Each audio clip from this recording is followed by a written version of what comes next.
In our last example for section 5.2, we're given a trigonometric identity to verify where both sides look pretty complicated.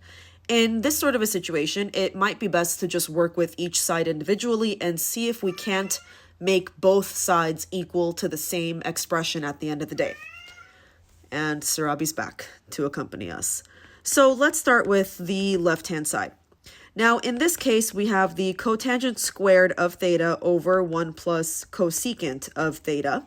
And we're going to try to manipulate this in any possible way to get it equal to some other expression that's at least not a fraction.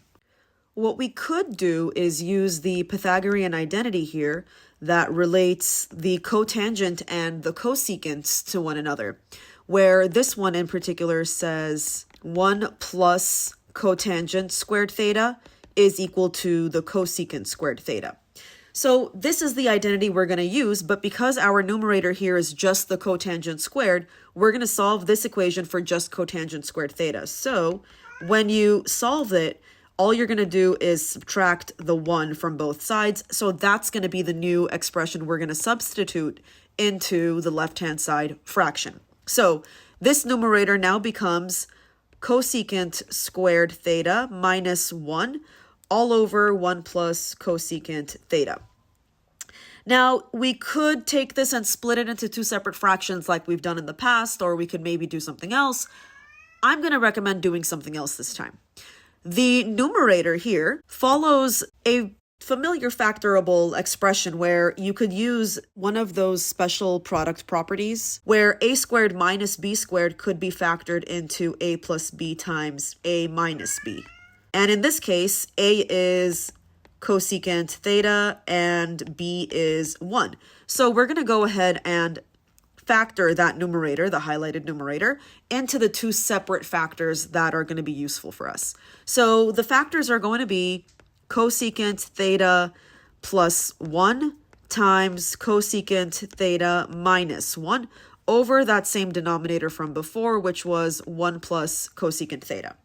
Now, 1 plus cosecant theta in the denominator cancels with the cosecant theta plus 1 in the numerator, which leaves behind only cosecant theta minus 1, this term right here. So now that we have cosecant theta minus 1, there's really nothing else we could do with that expression, because if we substituted cosecant theta for 1 over sine theta, then that would be complicating the problem even more, which we don't want to do. So this is the expression we're going to try to make the right side match into. So now let's take a look at the right-hand side of our equation, which says 1 minus sine theta over sine theta. So in this case, we have a numerator which has two terms in it and a singular denominator. So maybe the best course of action here would be to split the numerator and write our fraction as two separate fractions. So 1 over sine theta minus sine theta over sine theta. And this turns out to be pretty useful because 1 over sine theta minus 1 is one step away from being equal to cosecant theta minus 1. So we've turned the left-hand side and the right-hand side equal to each other.